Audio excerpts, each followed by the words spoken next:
All right, everybody ready to go? Yes, you're settled. You're happy with the service and everything, yeah? Everything's good, man, good man, good man. You're looking forward to the lads? Yeah, we'll have Steve McMahon back again to chat about Liverpool's season. We got some Tottenham fans in the house. Right up. Oh, they're all in the front row these days. Something to be singing about. A Chelsea fan. Where are we? Undecided so far. We'll chat about that in a few minutes. We'll give you a chance as well to ask some questions to the lads before the end of this. But we do have two proper Irish legends to come now. Almost 700 Premier League appearances between them. I won't tell you which way it divides up. 170 Ireland caps. Whelan and Richard Dunne.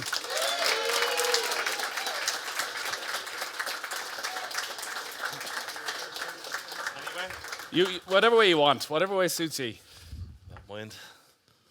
I was going to do the smart-ass intro, Richard, which is the, 10 own goals and 9 red cards, and what way you divide that up. You've basically done it anyway. And I should have actually done it while we were over there, well away from me. Do you laugh about that, or does it really annoy you? No, I don't really care. There's not like... When you're sitting at home on a Sunday watching Sky, relaxing, the family are all there, and somebody scores an own goal, and up pops a little graphic. Yeah. And you're like, for fuck's sake. Yeah, but you get your name on TV, so it's all good. You had to play a lot of games. Yeah, to score that amount of goals. It's a lot of the own goals were rubbish, but a lot of them were also because you're trying your hardest to try and be the last man or whatever, and unfortunately someone has to be in that position, and I was just there too many times, I suppose. But yeah, it doesn't bother me whatsoever. We heard from Steve there about the sort of bond and the group of Liverpool players that still get together now, sort of quarter of a century on, if not more. Do you see much of each other, that group of Irish players, the sort of trap era?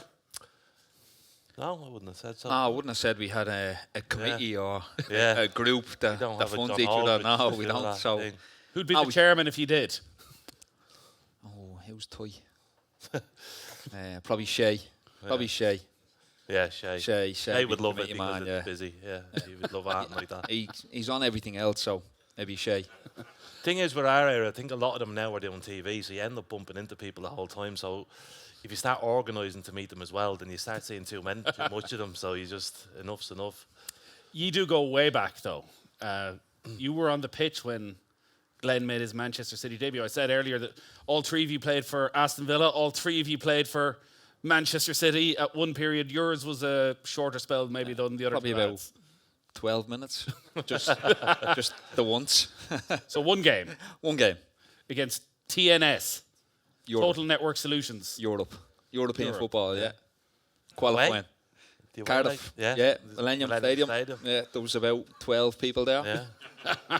Great game. City were actually 5-0 up from the first leg, so I think that's why we got a run out.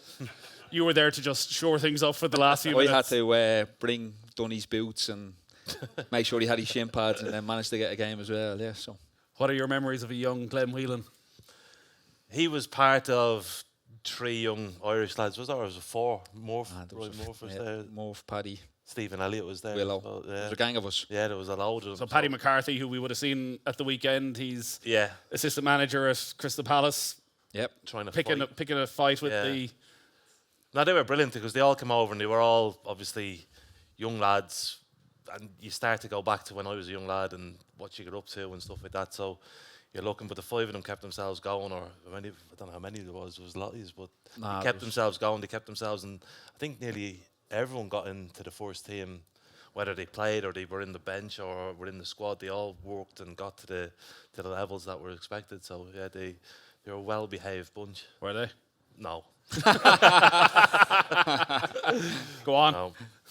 No, my side first. Now there was 5 of us at the time when we went over, and obviously the connection with the City U team at the time, with Ireland players, was really big. But we only had Dunny, who we looked up to try and thrive to be and what he wanted. But no, he was like our big brother at the time. He looked after us. A good role model. Good role model, yeah. No, we did. He looked after us day to day, and And then when we had to let our hair down, he'd bring us in and take us under his wing as well. So we all went to the Printworks in Manchester for St. Patrick's Day to celebrate, and I didn't realise actually they were a lot younger than me, so it was a bit weird. But yeah, we bumped into this Spanish guy, and you're going, this chap can talk a lot, and he was giving us all about how he's not getting on, and he wants to leave Man United, and we're going, he's an awful gobshite him, he'll never go anywhere.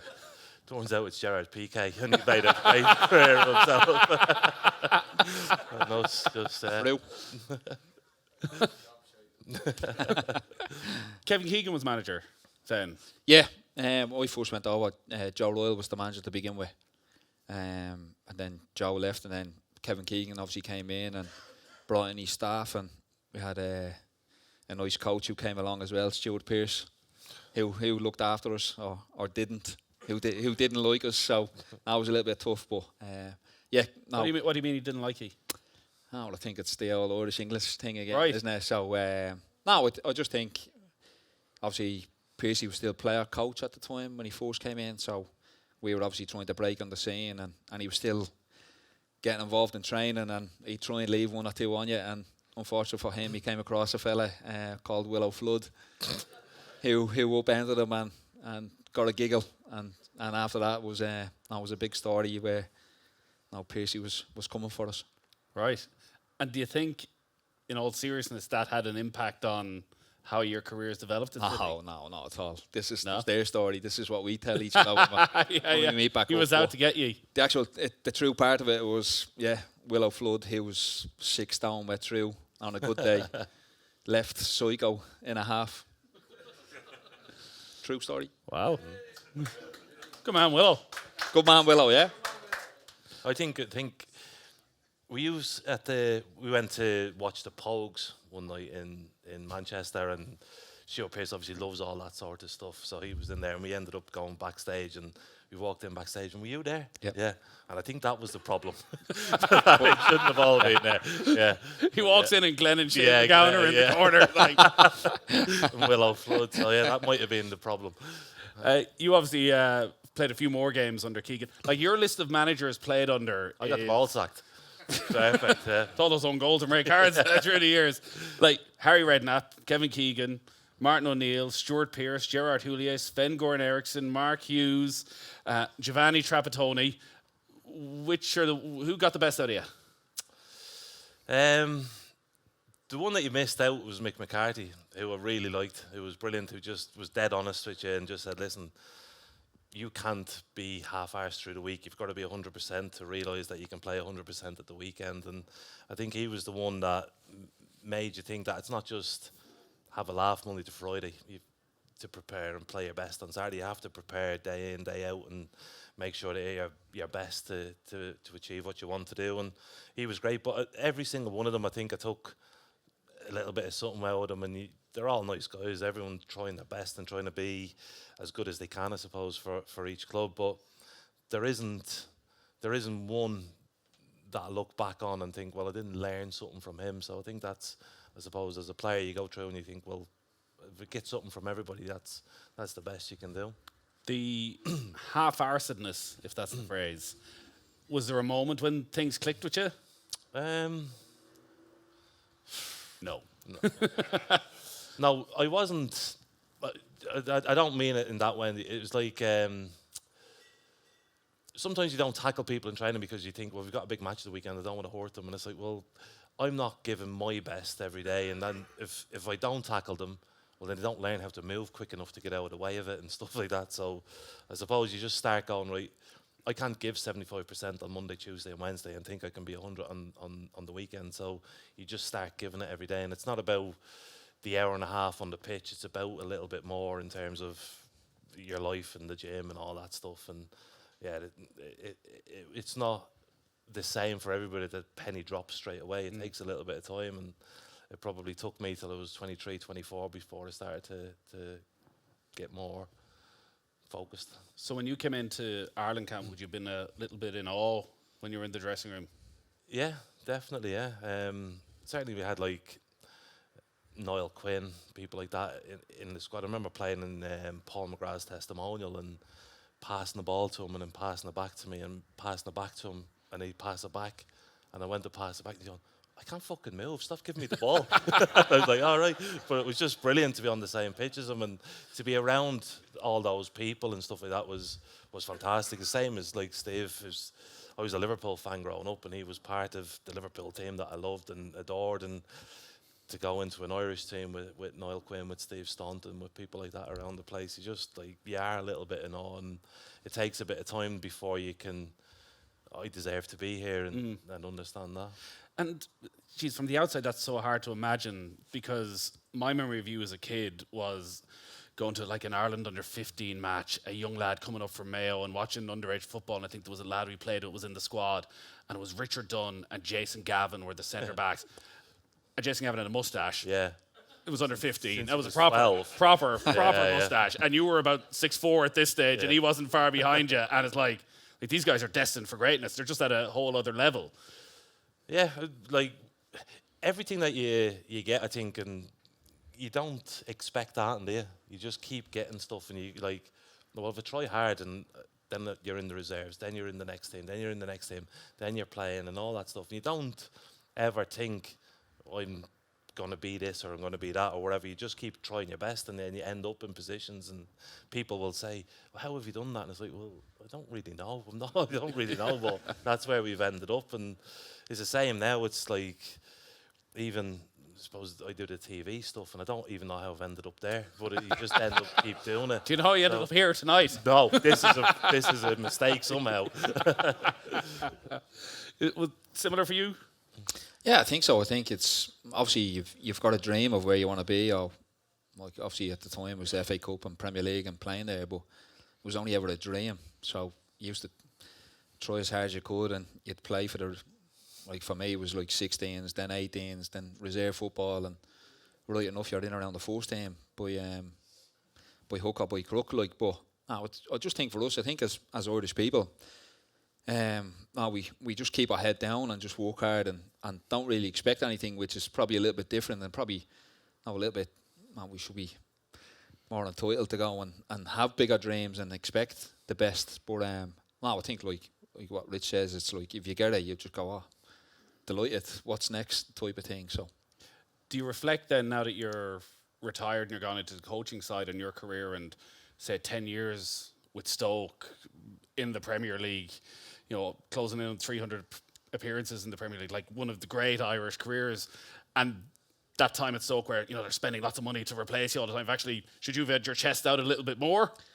Well, I think I had to, because it's probably being replaced most of the time when players were coming in, was to try and to get someone better than myself. So yeah, just saying that as just a chance to keep my head down and go, no, well, I've worked too hard to get here. I'm not giving it up. So if anyone that comes in and wants to be better, then I'm going to have to try and do something different to take the jersey off them, or they have to do something different to get the jersey off me. So I think for me, it was always trying to prove people wrong more than not being there and being this big footballer or professional footballer, what everyone says. So I think that was more my mentality.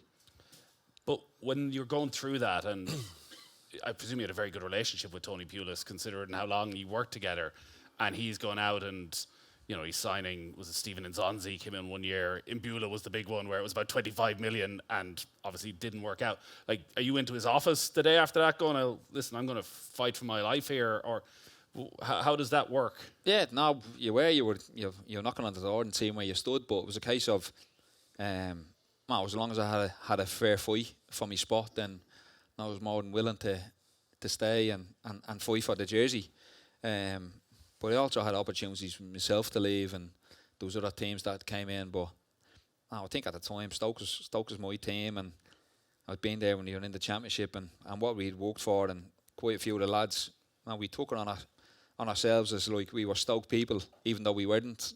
Stoke people had never seen top flight before, and now we were trying to do the best for them, and obviously ourselves and our family. But we took it to heart a little bit more than Johnny Fordner, who was coming in for X, Y, and Z. So, yeah, you like the cold Tuesday nights. Well, they weren't that cold. It was only cold when teams didn't beat us because the sun was out, or there'd be certain opposition you'd only ever heard of. It wasn't great because more or less they lost the game. It was always okay on a Tuesday when they won a game. Yeah. It was only ever when. But it's a great thing, I'd imagine, as a group to have developed that almost reputation of this place is going to be a bloody nightmare to go to. Yeah, it was siege mentality. It was something that we had up our sleeve because commentators or people outside Stoke would mention it. So we knew we had something on top of opposition that were coming on a Tuesday night or a Wednesday night, wherever it might be. Horrible on a Saturday evening. It was the worst place to go. Yeah? Yeah, it was awful because it's just open, isn't it? All the corners and stuff like that, and it was just horrible. The wind to be whipping. Even in the sun, it was windy, and it was just it was a horrible, hard place to go. But it was, and that's what we loved about it because we knew we had one up on most teams that were coming there at the time. Why were you looking at me when you said commentators have been critical? I never said anything. Not you personally, but But that criticism that you took, like, how did you get that balance of driving you on in your career and not letting it bog you down? Because particularly at times during Ireland, it was quite heavy. personally, Yeah. I know it's part and parcel of the game. You have good games, you have bad games, but the only one that I was ever trying to prove right or wrong was my family and friends, people that were close to me. So I know it was tough at times, but it was never that tough. Right. I'm a footballer. Yeah. Like Steve said, it's only a game. So I never took it to heart, or was never going to be too tough on top of me because I play football. Right, because I always remember covering a few Stoke games and chatting to the journalists over in Stoke, and they would rave about you. Like, your character as a guy, you come out after the games and chat to them. I remember it was Newcastle against Stoke. It was a scoreless draw up in St James's Park in the middle of winter. Not the greatest game we've ever seen. And you spent about half an hour chatting to all the Stoke journalists, and we're happy to analyse the game. And it came to talking to me. And the second the Irish accent started, I could tell your face sort of changed, almost of there's something else going on here. And I didn't take it personally, but it felt, maybe I should have taken it personally. Yeah. I don't know you, but you've just got one of them faces. That's totally understandable. Totally understandable. I walked straight into that one now. But what was there? Because again, the criticism around Ireland was so severe. There was. We're going into something. Now there was something that happened, and I got a little bit personal, and I've just gone, well, I don't need Irish press because I'm playing in Stoke. The only thing I need from Ireland was to impress the manager, the coaches, and the players that I played with, and that's all I thought about. Yeah. I'm not sure if you want to talk about it, but obviously it's the Dunphy line about the Ferrari and that. How it feels like it's so not you. Is that what made it more difficult? No, well, you got the car wrong to begin with. It wasn't a Ferrari. It was a Toyota. No, like I said, listen, Eamon does what he has to do because it's headlines, and we've got the new Richard Dunphy now on the sides. He's going to be doing the same as well. No, it was never that. I think when he actually, the actual headline was brought up about where I was from, and then the cars that I was driving, and then I thought, that's a little bit touchy. Yeah. And then I've got 2 kids. My daughter was getting a little bit older, and then she was obviously headlines and starting to read it as well. So got to a stage where it's gone, enough's enough. But it's also like, you're playing 90 times for your country. Like, this is the dream. Like, you're doing the thing that when you are 14, 15, like, this is where you want to be. This isn't what you expect people to be saying about you. No, listen, you can take it. Like what I said, you have good games, you have bad games, you've got results that don't go for you. But I felt like I was the scapegoat at times for a period. Now, listen, I'm not crying here. The only people that I was trying to impress was obviously the managers. And to be honest with you, it was making sure Rich was okay with me, Robbie was okay with me, John and Kev and whoever it was. That's all I was worried about. As long as we were doing okay or trying our best, then I wasn't worried about what was said in headlines. And the older I got, the more I preferred it, because if it was me, it wasn't someone else or some of the young lads, the way probably Rich would have taken it for when he was getting older, to the young lads coming through. So it's part and parcel of football. And it was Keith Andrews who was letting you down the whole time anyways. It was Keith, yeah. And Xavi and Iniesta. And that Spain midfield still have nightmares now, yeah. Yeah? Now, like, nightmares. Right. Yeah. The toughest game you ever played? Yeah. It was the and then some. toughest, not game, it was the toughest day, Yeah. and night and week I've ever had, yeah. No, they were great. 3 cheers for Spain. You're obviously by then one of the more experienced members of the squad, and now we look back at these times as the glory days. It turns out. How did you feel when you were seeing some of the criticism that was coming on the team around the Trapp era? There was an agenda, I think, against certain people. I mean, I remember we went to, we went to the boxing or something like that, and the cricket team walked in. They announced, "Oh, the cricket team's here," and everyone went, "Wee!" And then the Gaelic team was there, the rugby team was there, and everyone got cheered. And then the Irish team come in, like boo, and everyone booed us. And it was like because everything in the media had been negative about Ireland because the football wasn't what they were seeing in England. It wasn't the expectations and stuff like that. But I think when you're a footballer and you're honest with yourself, you know your limitations, you know what you're good at. So I could do certain things, Glenn could do certain things, but there's different things that Messi can do and all that stuff, and they've got it all. We made the most of what we had. We gave everything. We fought for everything that we earned, I suppose. But people expected more from us all the time because we played in the Premier League. But we weren't amazing. We were just hard-working people, and we've got limitations to our actual ability, and it wasn't appreciated for a while. And it's like, well, you shouldn't be qualifying because you can defend corners or all that stuff. And it was all a bit. It was tough to take because we hadn't changed as players, we hadn't changed as people, but we were getting criticised for not beating teams 5-0 or 4-0, which Ireland never does. So yeah, it's almost like take the same thing as what Damien Duff's doing now. Everyone's against us. Let's all come together, group together, and focus and try and come together as a unit, try and qualify. And eventually we got the best out of what we had, I suppose, in the squad. Trapp ever in the trench coat? No, I remember Trapp actually threatened to leave after the first game, I think, didn't he? That was your debut, was it? Yeah. Was it your fault? Yeah, your fault again. Because he came down with a newspaper at 2 o'clock in the morning, like an old person would trying to swat a fly. He came down and he put a newspaper, and he had the whole team was just down drinking and playing the guitar, and he's like, "This is not professional. This is not professional." We're like, "Yeah, but we won, so it's grand." Yeah. So yeah. Trapp obviously loved you though.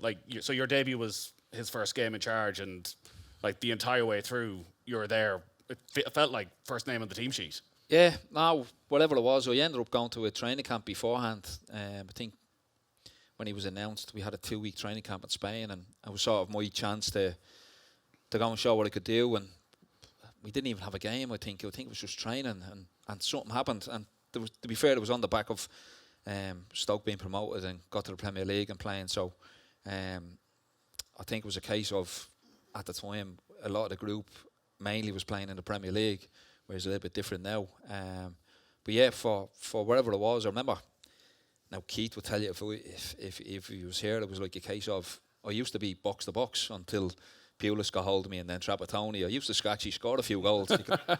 You use young lads. Check it out. I have a few decent ones. And then it was a sort of a scenario or a way of playing, and you've obviously people talk to Makelele, like the holding midfield or a number 6 or 4, whatever you call it now. And I could do it, and he wanted that because of the Italian way. But Keith was scoring goals, and Keith probably had a little bit more legs. So Keith was given licence to get forward. But then I'd say to Keith, "You stay, I'll go." And Keith was like, No, you stay, I'm going. And I got to the stage where Trapp and Marco was like, No, you stay. Keith can go, James can go. So everyone else was allowed to go, but I had to stay.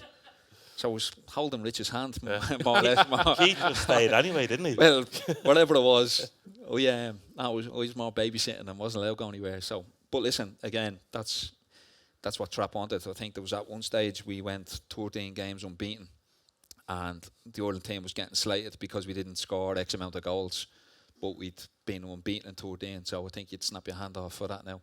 Yeah, putting it mildly. Did that bring you closer together, the criticism? Was there that, as you say, siege mentality aspect of it, or were there people within the camp going, well, actually, maybe we could do more. Maybe we could play a different style of football? Don't think so, is that?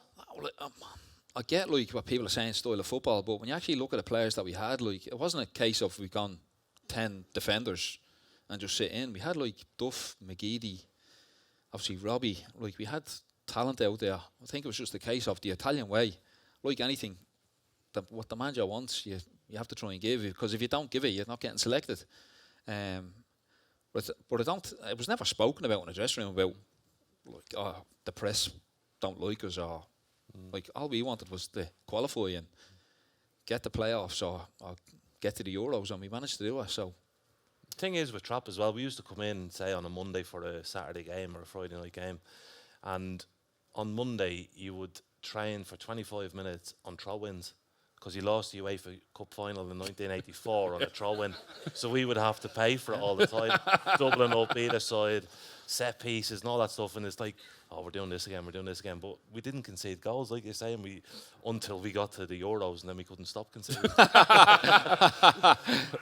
Was he the best defensive coach you had?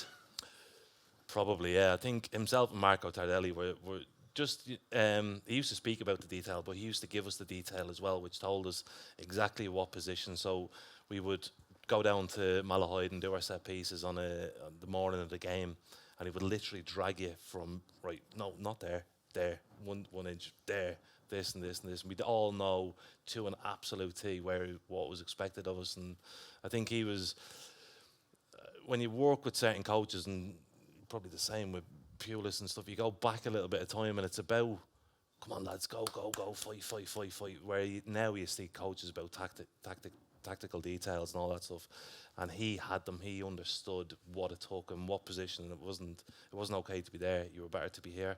So I think as a defensive point, he was brilliant. But I would imagine if you asked Robbie or Damien or anything like that, he certainly didn't restrict them in what they could do going forward. It was just, in international football, sometimes you're playing really good teams and you just can't get out, or you can't be the attacking force you want to be. Yeah. Ironically, maybe Pep is more restrictive with his wingers than Trapattoni was with our wingers. 100%, yeah, I would imagine so. I think the way you must keep the ball. I think once we got over the halfway line, and it was like, right, well, don't turn back, just go and see what he can do. And I think that was one of the strengths of Trapattoni, was he never looked at us as an attacking force going, we need to keep possession.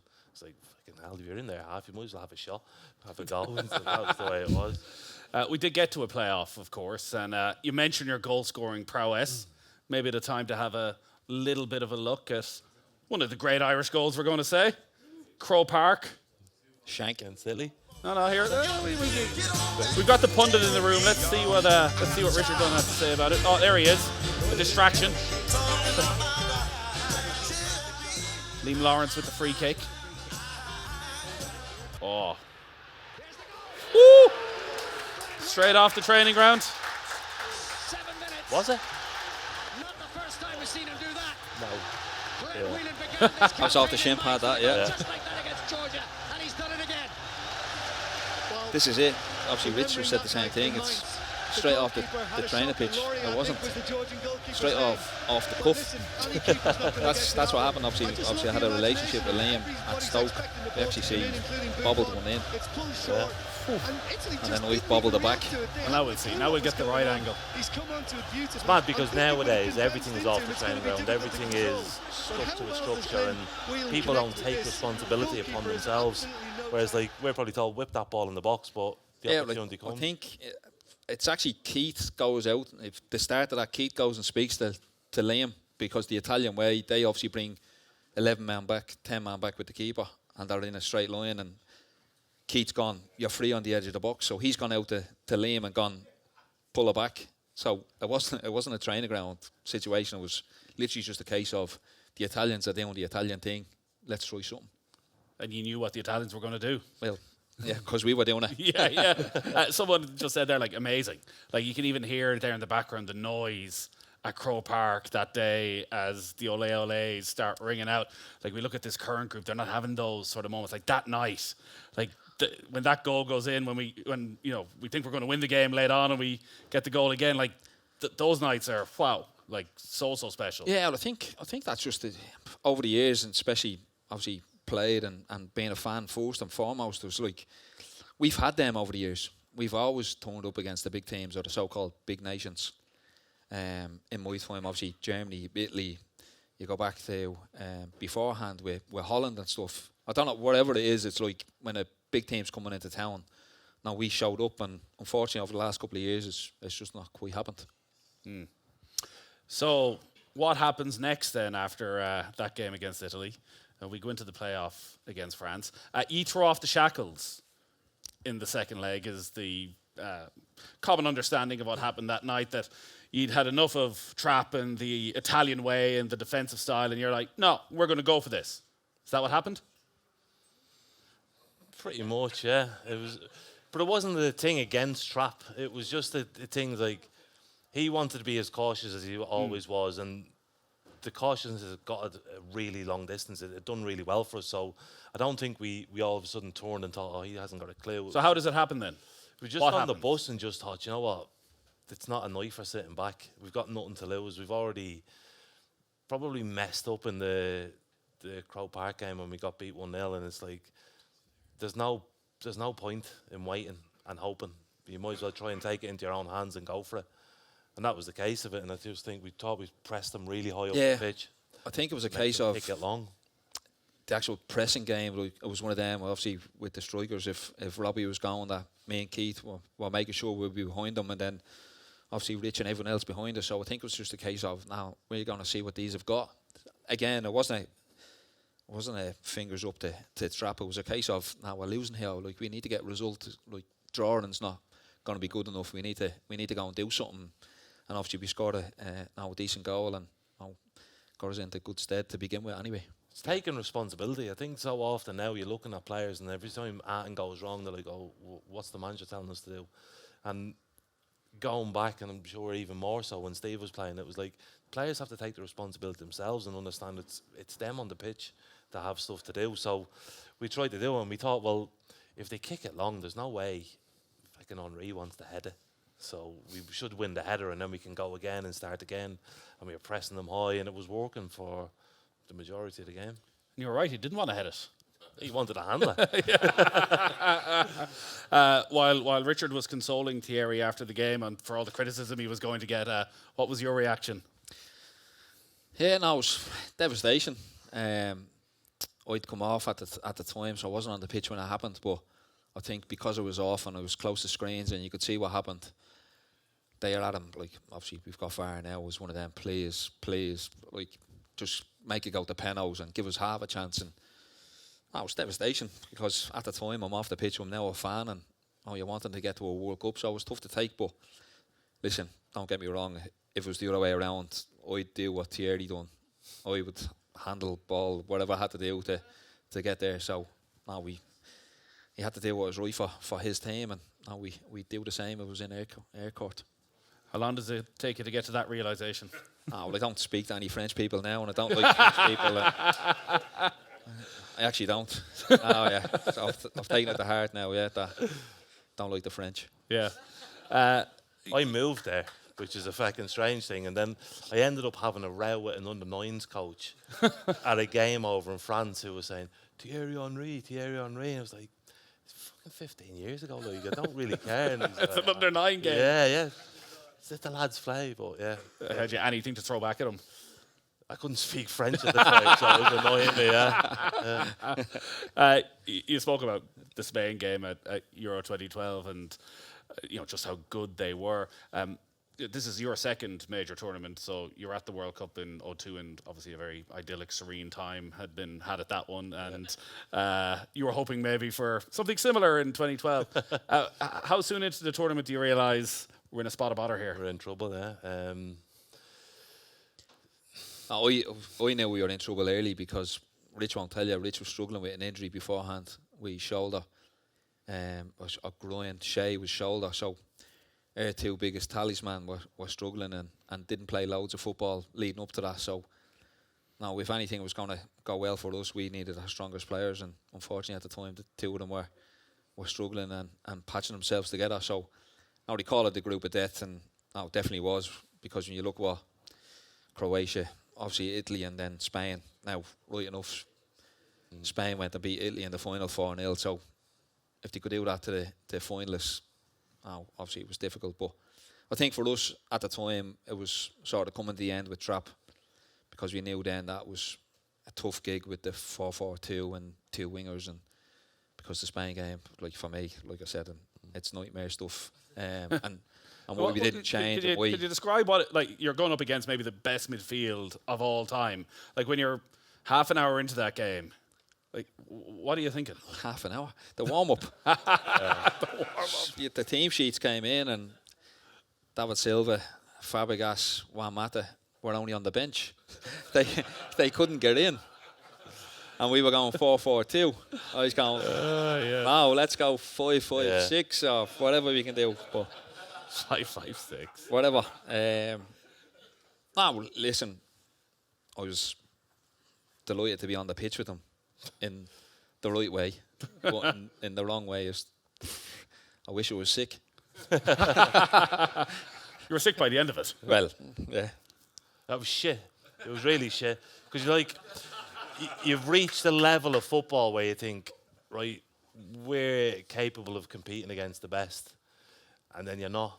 Yeah, and you're not. And you're miles off. And you think, I can't do any more here to just try and survive on this pitch for the next half an hour or whatever like that. And fair play, because the fans were singing and they were having a great time. But we were literally crying on the pitch, just going, please end this.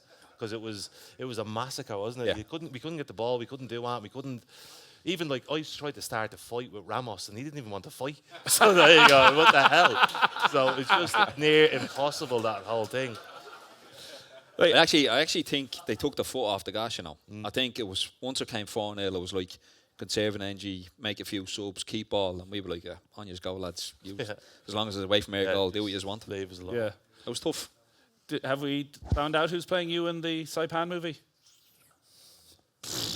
No idea. Do you know what? That's, again, there's lots of stuff that I don't care about, but that's another one. That's the least interesting thing. Because, you know, when you've lived it and you've answered questions over for so much time, you think, how has Steve Coogan gone and made a film about that? Why has he done that? Bizarre. You're the only person who finds it boring. Surely someone else does, yeah. Surely. I mean, I don't really understand what more can be said about it. Well, David Connolly has the tapes, Yeah. so we'll find out the truth. Who was right? Mick or Roy? Well, the truth is, what everyone has said is we went to Saipan for a bit of R&R, or whatever they called it, and it was that was it. And they asked to train, and we didn't have any balls, we didn't have any kit, and then they ended up sticking down coats and all that stuff. And yeah, it wasn't ideal, but it wasn't planned, so it wasn't anyone's mistake. It was just Roy expected more, and which is fair enough, and they fell out. Well, you're not much of a script writer. You know. Yeah, make a film out of it if you want, but I mean, it's not. It is a huge thing. I think as well, everything is, when you're involved in something, it's a moment, isn't it? And it happens and it goes and then it comes again or whatever like that. But when you're outside it and you want to know more, it becomes a story for like 25 years, 30 years, and it's like, Nobody wants to hear it was pretty boring actually. Nobody wants to hear that story at all. Yeah. Just make something up and Watch add the to film and then decide. We get that's what we do. We get you to review the film. You review it and tell me, oh, that was brilliant, or that was actually, yeah, it was boring. All right, we'll go together. We'll go together. Nice little date night. You had that night in Lille. How special was that? Yeah, no, again, going back to... After what had happened, say, at Euro 2012, to have that moment that, you know, now again, sort of, where are we, 9 years on, we sort of wonder when it'll ever happen. We had, you know, Robbie's goal, we had Ibaraki. You know, every generation has had something, and that Robbie Brady moment is one that I think for certainly people of my generation will live forever. Yeah, it was the same sort of thing when you look at the group that we had with Sweden, Belgium, and then obviously the Italians again. No, it was difficult for us to come out. I think for the lads who were in the 2016 squad, we were just hoping, like, get a win, get a result, do the fans proud, do our families proud, wherever it was, just so we could escape from 2012 a little bit. So yeah, obviously on the night was unbelievable with Robbie, and obviously getting the winner like he did near the end to qualify and get out of the group was unbelievable. And even then, like what Rich says, their players were coming over, the fans, if you're winning or losing, they're singing no matter what's happening. And the Italians were coming over to us, and they just couldn't believe how loud the Irish people were at that time. And now for us, that just sums everything up. I take what happened in 2012 to be able to live what happened in 2016. Yeah, definitely.